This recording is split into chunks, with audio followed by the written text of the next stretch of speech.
Hi, welcome to my place. I'm Pauline, and this is my sewing channel. This is part 2 of a 3-part series. It is about making a homemade dress form that is not a bootstrap brand DIY dress form. And it is about making videos so I can share this journey.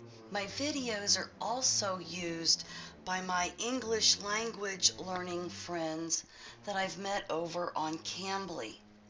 I'll leave a link below in case you're interested in learning more. Okay, so let's jump into it. The video software that I'm using is Shotcut, S-H-O-T-C-U-T, Shotcut.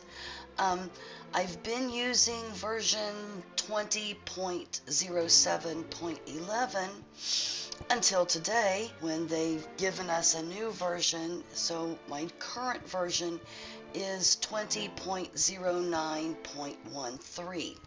This is important because the tutorials that are out online are not necessarily made with the current version.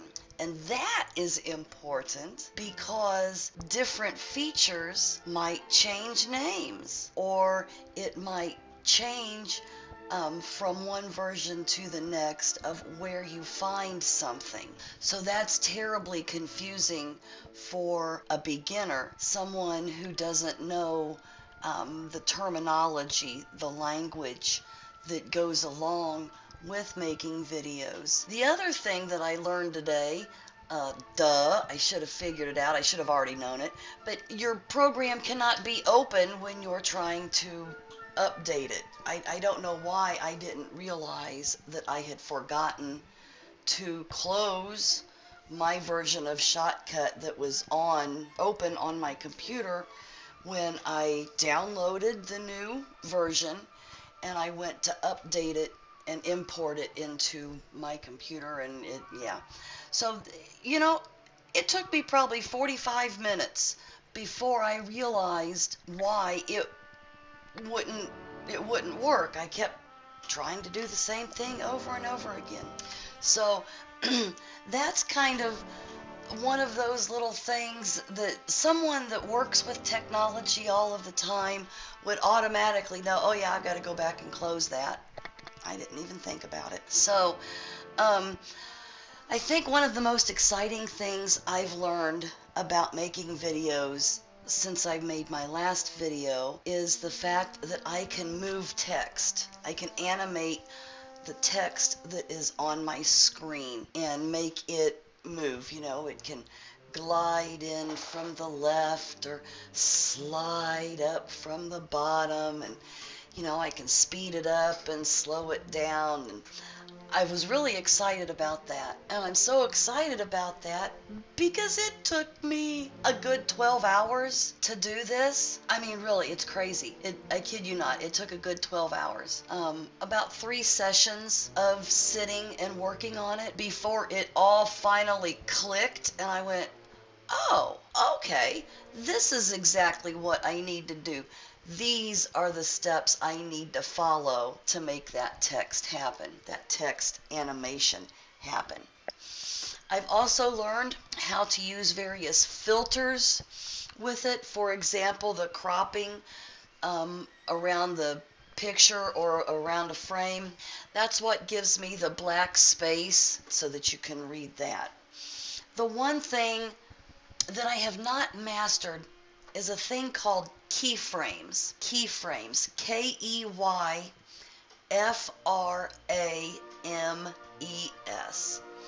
And if you know about video making and you can explain keyframes to me, I would be forever grateful. I've kind of got the gist of it.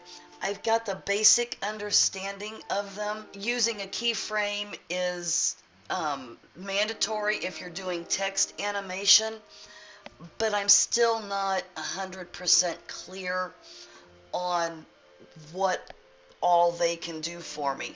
I do know this: they are a very important tool to master, and I'm sure you're going to hear me whining about keyframes more in the future. I've been tempted to try another video making program, another video editor, because, you know the saying, the grass is always greener on the other side. But through my journeys of watching tutorials and how-tos and beginner advice on YouTube, I ran across one person, only one, that said, you might be tempted to try a new video editor. And I'm going to tell you, don't do it. Master the one you've chosen first, and then decide. And I thought that was pretty good advice. I feel like Shotcut does the very basic stuff that I need it to do because, let's face it, I'm at basic skill level. So rather than trying to jump around and find the next video editing software that would make it easy for me in my mind, I've decided to stay put with this. I thought that was very good advice that person gave, and I will try to make sure that I leave a link to that video below. The things I have not figured out yet that I still feel like I want to figure out are putting text on a thumbnail and using cards on YouTube. I think those are two basic skills, but I haven't even looked at what it takes yet. So those, I think, are probably to come in my next video. And with that, I feel like the basics that I need to make good, interesting videos will be complete. And with that, then I'll move on strictly to sewing and learning how to sew videos. I don't want to just complain about this process, this learning process, because there have been some things that are really fun. And piecing clips together and doing transitions and things, that's a lot of fun. And picking the music. So for this video, I decided to go with one single piece of music. I chose a classical piece from the mid-19th century, Hungarian Rhapsody No. 2 by Franz Liszt, who is an incredibly fascinating man. Early in his life, he wanted to join the church, but that opportunity was denied him. He was a great pianist, a good piano player at the time, but as a young man, I believe late teens, early 20s time frame, he went to a concert by the great violinist Paganini. And when Liszt came out of this concert, he decided that he too wanted to reach that level of playing on his own instrument.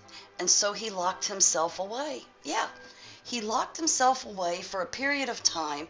I don't remember how long it was, but for a period of time, and did nothing but practice and play all day, every day. And by the time he came back out, emerged back into society, he was a virtuoso on the piano. Very driven individual.